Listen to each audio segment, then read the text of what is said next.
ভারতবর্ষ যখন ইংরেজদের অধীনে, তখন একদিন কলকাতা প্রেসিডেন্সি কলেজে পরীক্ষা চলাকালীন পরীক্ষার্থীরা একটি চিরকুটে গায়ত্রী মন্ত্র লিখে টেবিলে রেখেছিল।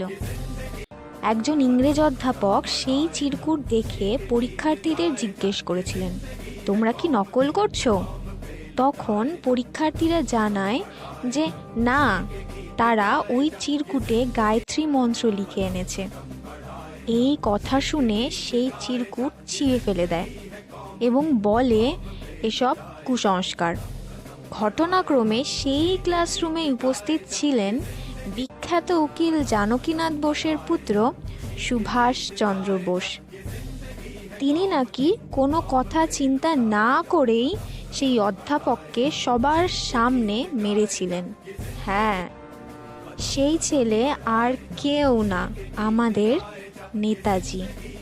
বাবার ইচ্ছে পূরণের জন্য তিনি ইংল্যান্ডে গিয়ে ইন্ডিয়ান সিভিল সার্ভিস পরীক্ষা দেন এবং তিনি আইসিএস পরীক্ষায় 4র্থ স্থান অধিকার করেছিলেন।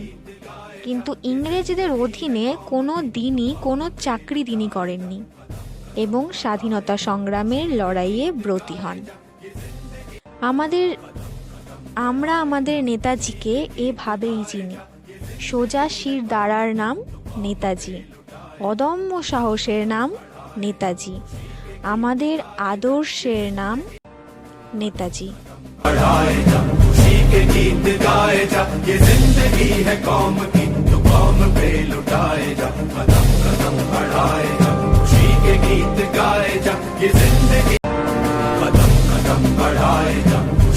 गीत गाए जा, ये जिंदगी है कौम